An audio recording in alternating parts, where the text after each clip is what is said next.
believe we Yeah, are we're live on ready. Facebook. Look at that gorgeous Christmas tree.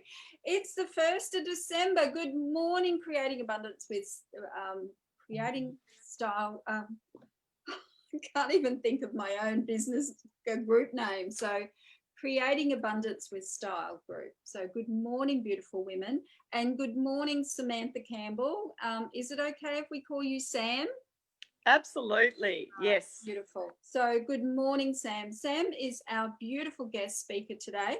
Now, Samantha has a story, a message, and some insights that she is going to share with us today. I have known Sam for quite some time, beginning of this year, I believe. We were just discussing this, and the transformation, the 360 that she's been on is really inspiring, and to be doing that as a young mother with three daughters, isn't it, Sam? Yes. Yeah, yep. 3 daughters, and just all the stuff that she's had to deal with in this time is truly inspiring, Samantha. So hats off to you. I love your Christmas tree. It's gorgeous. I've cheated a little because I love these cities in Europe. I miss them. My family is all there. So for me, I'm bringing a little bit of my family back into. They actually literally do this in the streets, you know, Beautiful. of the cities. It's just, I love it and miss it so much. So Samantha, tell us a little about yourself, your story, and then we'll go through some more questions. But tell us about yourself. Wow, thank you. I have to joke here and say I'm young at heart. I might not be so young on the calendar anymore. I'm 50 next year and I've got 3 children. Yeah, I know. I feel like I'm going on 25, but that's part of my journey, I suppose, and what I've been through. So I've got 3 daughters. One's nearly 14, 12 and 10. I do 90% of the parenting, and that's a whole different journey again, doing the parenting. So I was heavily involved in sport as a teenager and went on to become a police officer when I finished doing all of that. So in my 30s, and loved it. Loved helping people. I got a little bit frustrated with the system that it was hard to be able to make a long-term effect with people because we were just going in and doing the Band-Aid or just having a small impact. And sometimes that was amazing and it was just enough. Yeah. And I suppose I looked at my policing from the perspective of wanting to help people, not just be the letter of the law, which is part of the job as well. Yeah. And so, yeah, I knew it wasn't my be-all and end-all, and I didn't want to be frontline policing once I had children, and that was always the plan for my ex-husband and I. He was frontline as well, that we didn't want that risk for our children. So I became a full-time mum from the 3, and I had them close together because I've got a medical condition and I wanted to be able to start some new medication that hadn't been tried and tested without 20 years of to see the impact on the children if I'd started beforehand. So so it's an autoimmune condition. I started that medication after I had my last one. Mm-hmm. And it was tough going. Having 3 in under 3.5 years it was pretty crazy times. But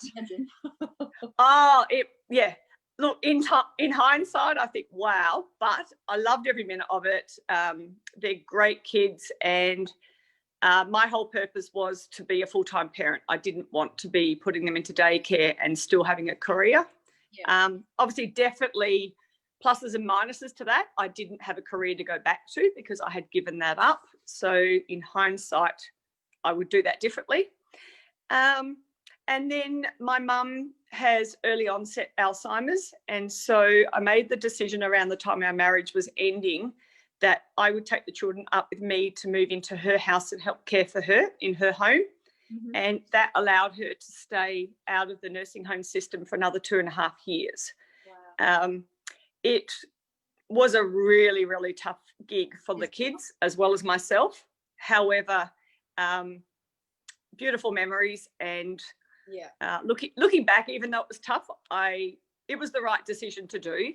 And she was there for my children when my youngest was born. She was really sick for the first year, and Mum was always available. She'd come down to the farm, and within a day of her getting home, I'd ring her and say, "Can you come back?" And she'd like, "Oh, okay, I'll just reschedule my week and I'll be back down in about 4 or 5 days." So yes, it felt like the right thing to do, and it was lovely to be able to have that time with her. My kids are very close to her, so that was wonderful. Yeah, beautiful relationship. Yeah. So we juggled that for a number of years, and then it got to the point where it was, I was getting run down. I couldn't keep going. Yeah. And so I had to make that decision. Whilst I was living at her house with her, I started looking at where I wanted to go in life. Our marriage had ended. It had been quite rocky for a long time, and I had to make some decisions because I didn't want to continue my life the way it had been. Yeah. And I was very conscious that the impact of the kids living in that environment, that they would be repeating that pattern, because it doesn't matter what we see elsewhere, we do grow up and live the life that we this very similar environment to what we grew up in, or we do so much work that we do the opposite. But we have to consciously go off and make that decision to do the opposite. So I was very aware that it wasn't a great environment for them, and I got the responsibility of making a change. And so that's been trying to think 5 years ago that we actually split. And I suppose most of the ladies on this call can understand and appreciate, and I know it's in common in research, that often you make those plans and lay the foundation a long time before you actually leave. Because I was taking 3 children with me, and knowing what I was going to be taking on and the responsibility, and leaving everything with nothing financially and everything else that goes with it. So that's been about nearly 5 years. And so when I met you so I'll just rewind a little bit. When I was living at Mum's, I was involved in network marketing, and I still am. I'm with Arbonne, and I joined partly because I believed in all the business principles, the philosophy behind the personal development, and the products suited me with the hypoallergenic range, because with my autoimmune, I'm quite sensitive to things.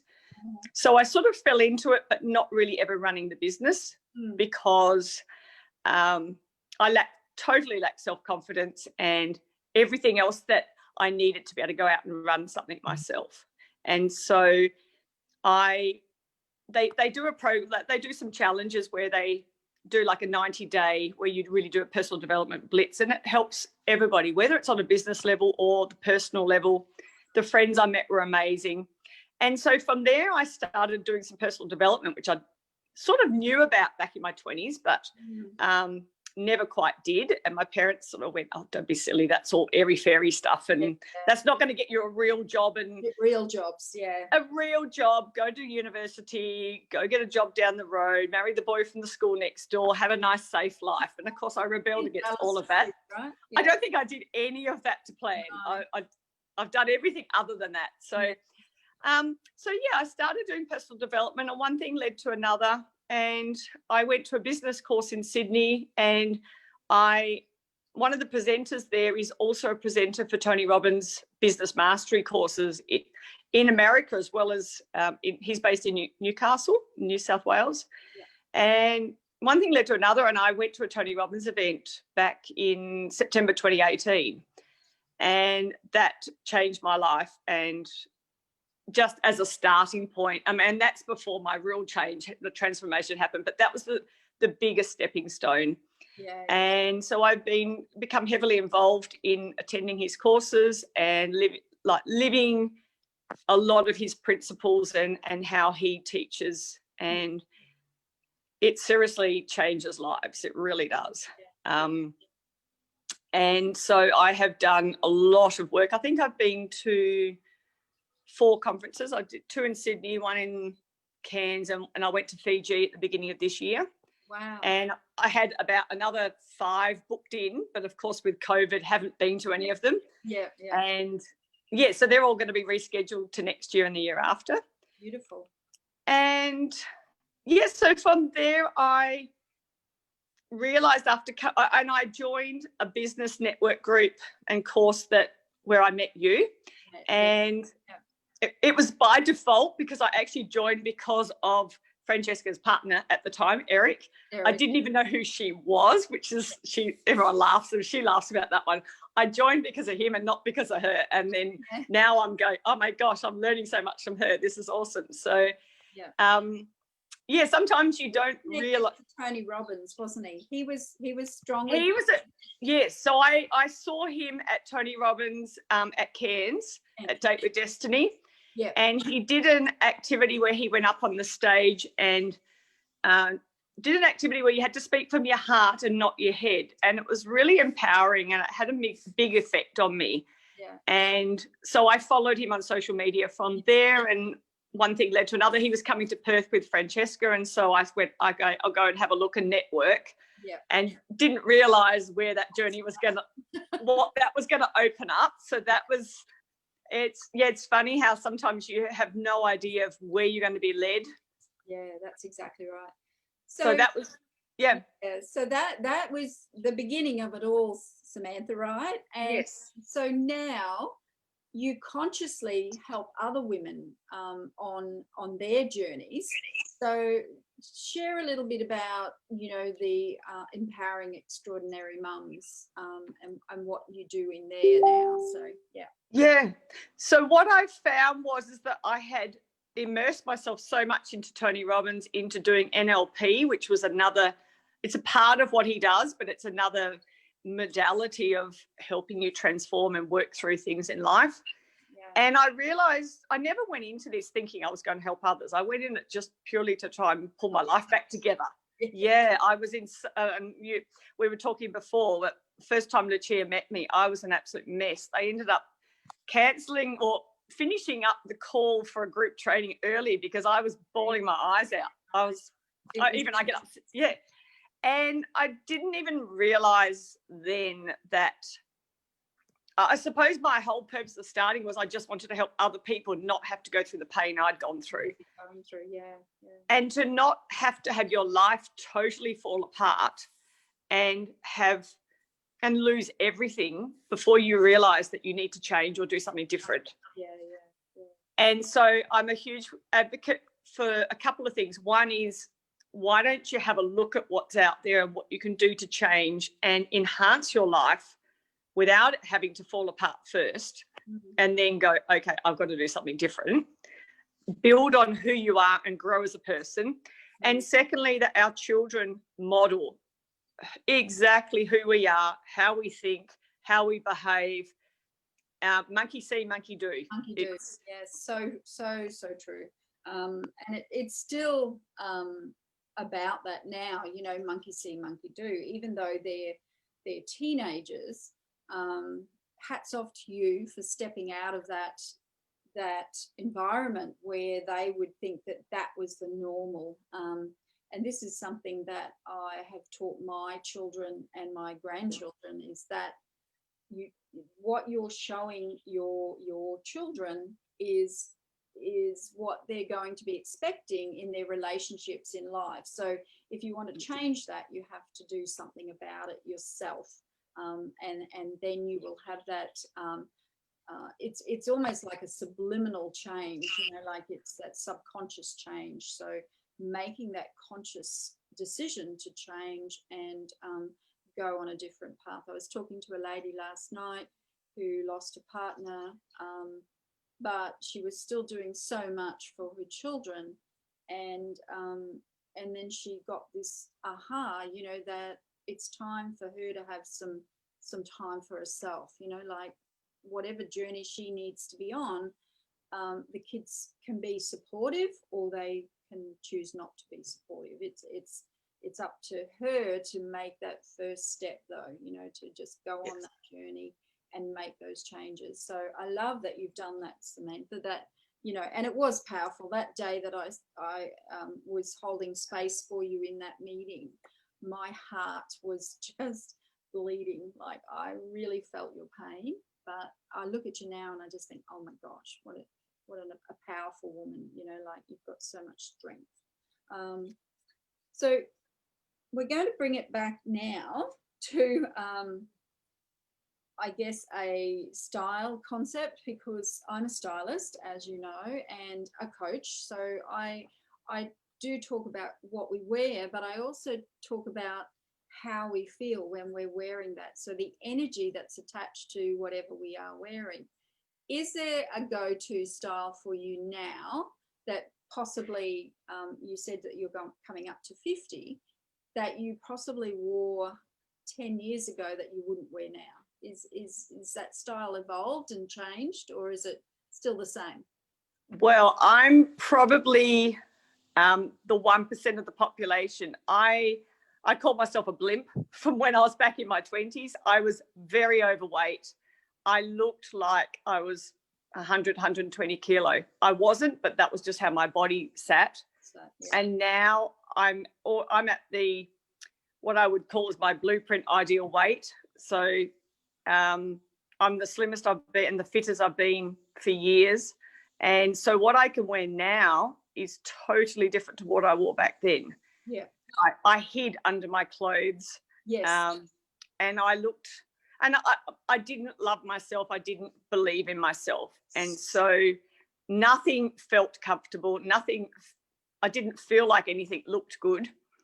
And so now I'm able to actually wear stuff that suits my age but suits my body shape. And Lucia's, I've been part of your workshop and we've talked about style, body shapes and things. Yeah. And I'm an upside down triangle. I do a lot of sport and gym work, so I have broad shoulders, musclier shoulders. Like no bum, no hips. Yeah. And so when I was younger like that, when you took a photo, you saw the top half. So I looked massive. Massive, yeah. Whereas now I'm more in proportion, even though I'm sort of the upside down triangle still. And so I can actually wear different clothes now because I've leaned down, even though I'm still that shape. Yeah. And I guess that's what I teach women is, even though, you know, you get a size 24 and a size 6, they're still the same shape. We still dress them the same way.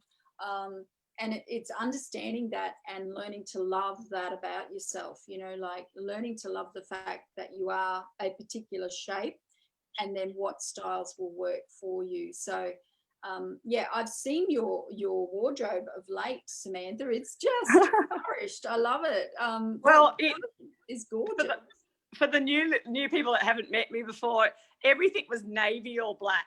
Yes. When Lucia first met me. And now I go shopping thinking, or when I go in the wardrobe, I'm like, okay, what would I wear if Lucia was here coaching me? I do. I seriously think that often. And I think when I went to have a photo shoot done last week for some business photos, and I'm like, okay, so what would Lucia and what would I be thinking if I was thinking along those lines? So thank you for your guidance. I'm so glad that I've been an inspiration, because the color that you've got underneath that jacket, because you've been doing physical fitness, is one of the colors that I loved when we spoke probably about 2 or 3 months ago. It was a color that I said, wow, that just really, you know, elevates your energy and you just look beautiful in it. So yeah, it's really interesting just how elevated you can become with color. So I was going to say, with a couple of things with style, because I'm short-waisted, I never tuck anything in.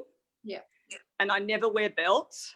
No, well, you can't really. And I know you might sort of say, oh, don't think like that, but I don't really wear I don't wear long skirts or even knee-length skirts. If anything, I'll wear a denim skirt that finishes not mid-thigh, but sort of that much above my knees sort of thing. Yeah. But other than that, I don't wear anything like that would accentuate my waist, because then I just look short and frumpy. Yeah, you're making that triangle even more chunky at the top. So yeah. And that's it, Samantha. Those key points are, you know, real strategies when it comes to your type of body shape. You never tuck something in for your body Oh, shape ever. no. It just, it makes you look like you're going to fall over.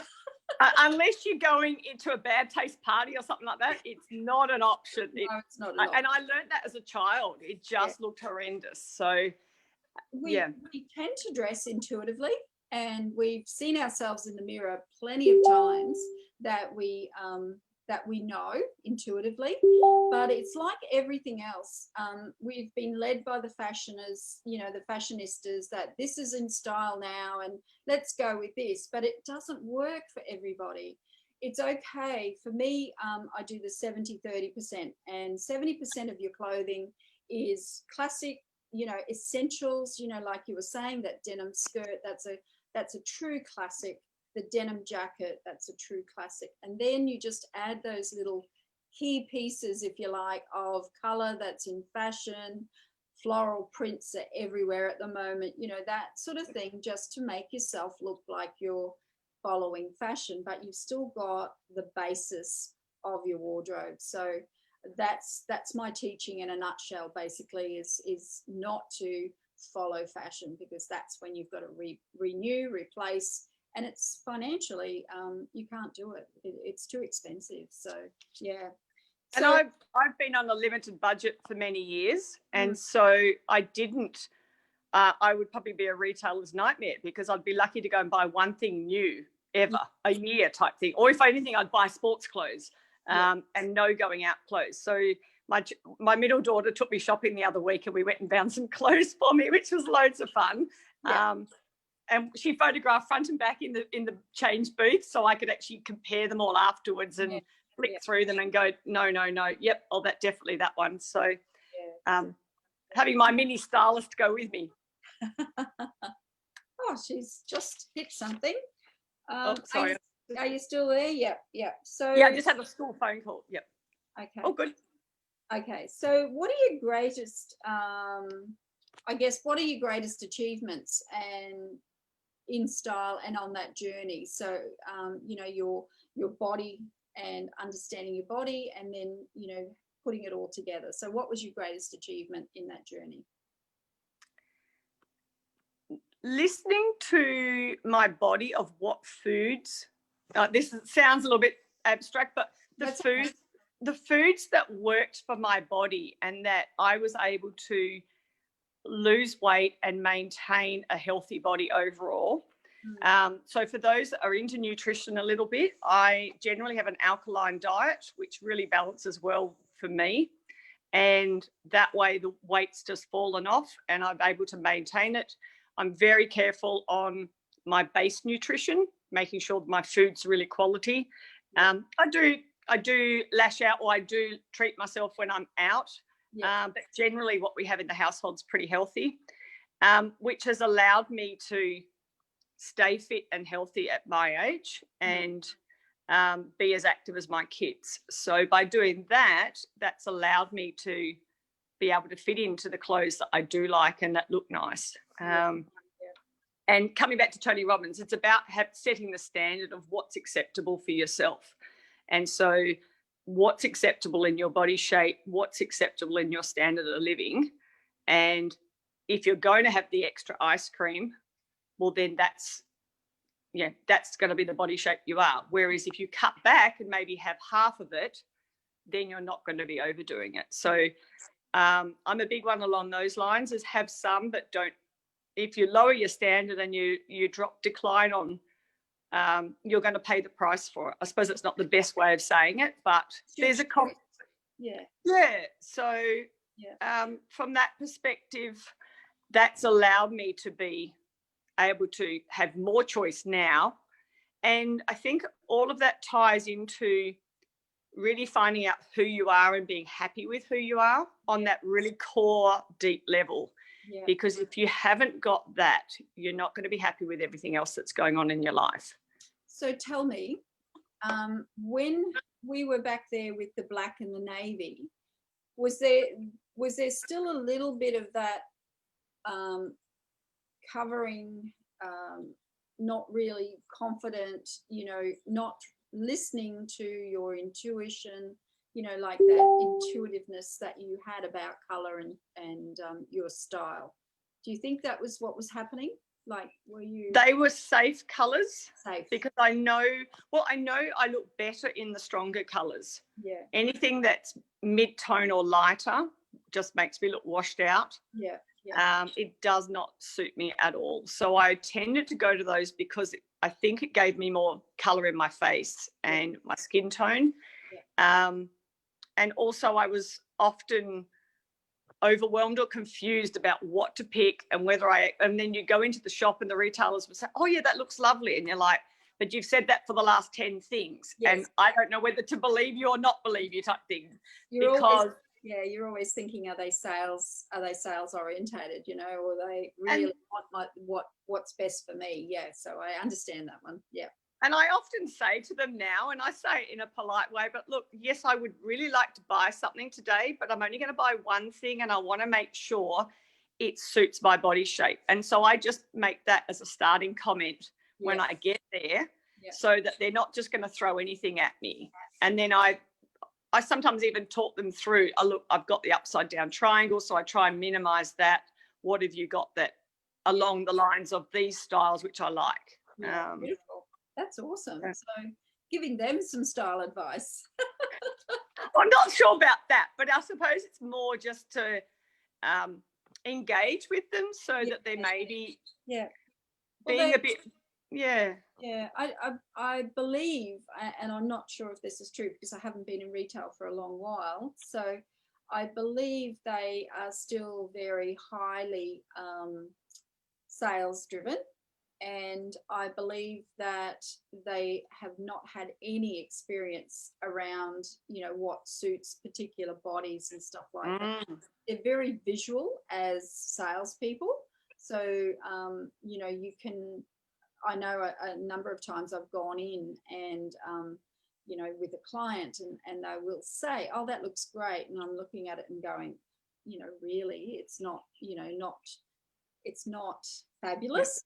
It's okay, but it's not fabulous. And that is interesting. I'm not sure. I'd love to know if anyone is in retail still, whether or not you do anything around, you know, body shapes and understanding how to actually dress women so that they can look their best, or are you purely showing them fashion, you know, that is current and may not suit everybody? So that'd be an interesting little research. So might have to watch replay.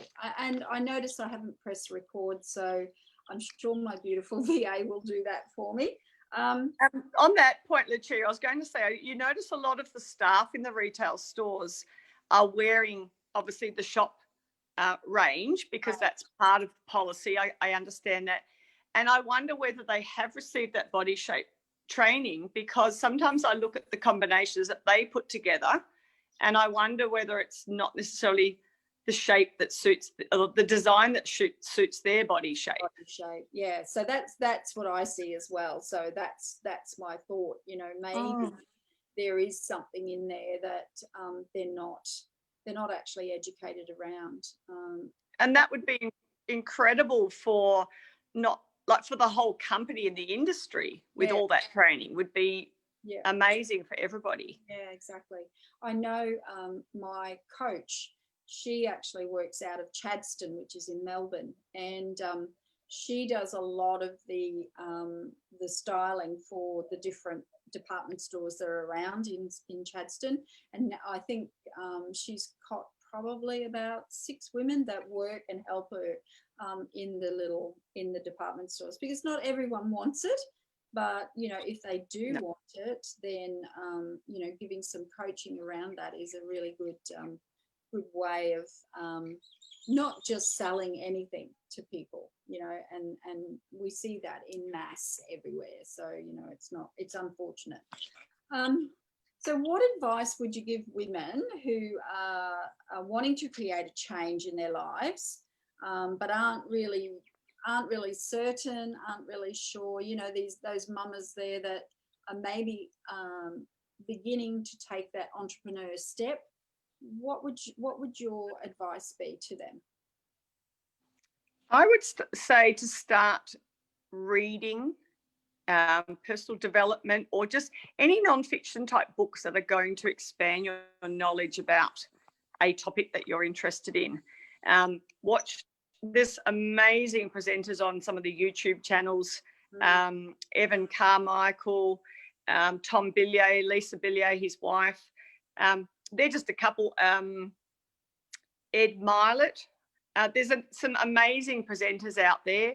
Mel Robbins does a talk show where she's got different people coming in, and just having a look at some of their topics, at some of their guest presenters, and then one thing leads to another. So just maybe add an audio book or even audio books and have them on as you're doing things.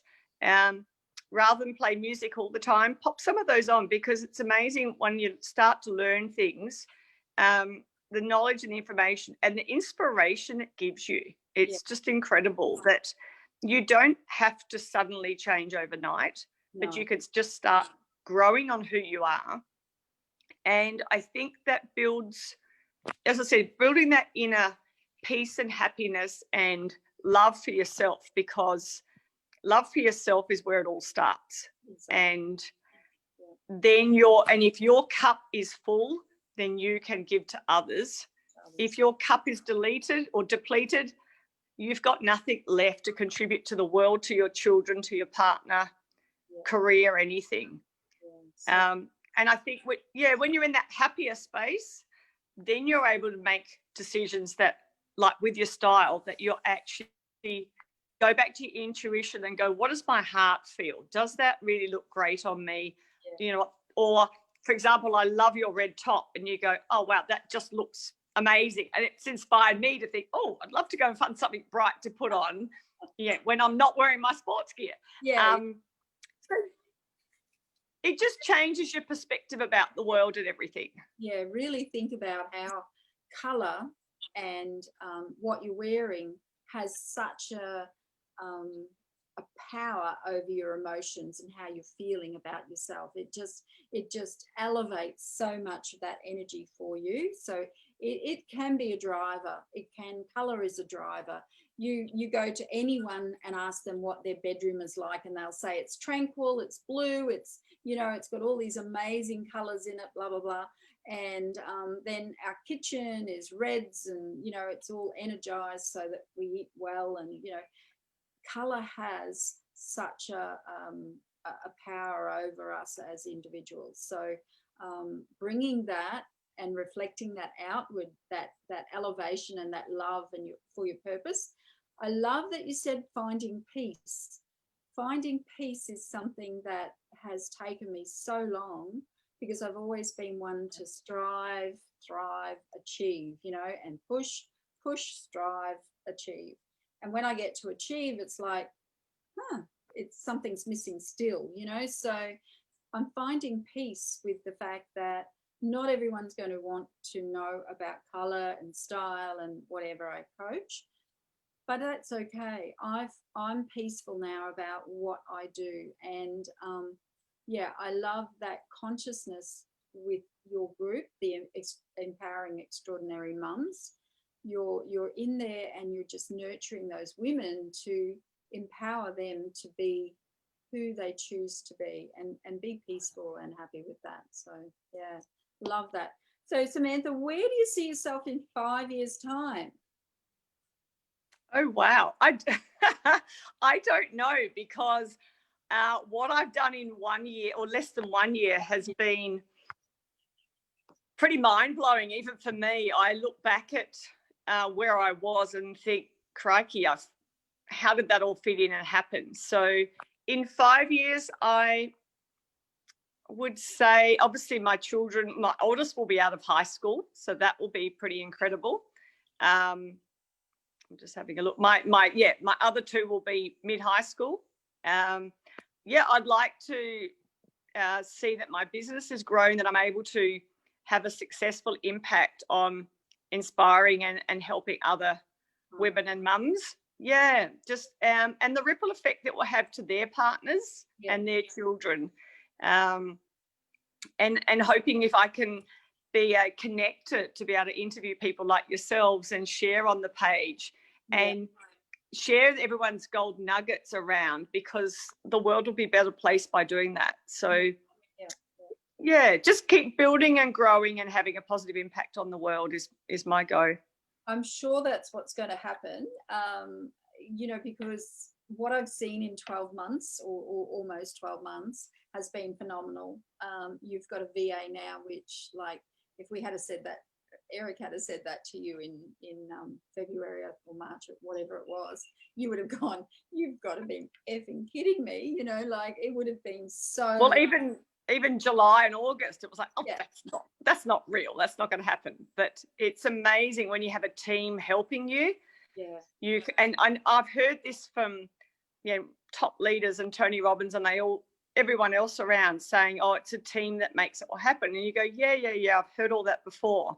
But when you literally have a team helping you, you can actually share the bigger message and create a bigger mission in the world. So yeah, and make a bigger impact. So yeah, that's beautiful. So thank you, Sam. I have to go, everybody. Yes. Sam, do you have a like a 15-minute chat that you can offer people if they're interested in chatting to you about any of your personal development or the personal growth things that you were talking about in the interview? Are you able to pop it in the chat maybe? And certainly, yeah. So I actually do a 30-minute call. It can be via Zoom or via phone. That's fine. And just to peel back some layers, have a look at what's going on, and see if I can provide any tips or guidelines or any suggestions of a starting point for whether it's just reading and starting to learn about the world, and some just anything that's going to help you get started and changing mindset, because mindset's everything. Yeah, it is really. Yeah. So I can pop that in below, and the Facebook group, like Lucia's one, is a free group, and it's about sharing content and ideas and supporting each other. Yeah. So if you can share that one as well, please, Sam, that would be lovely. With certainly your VA to do that shortly.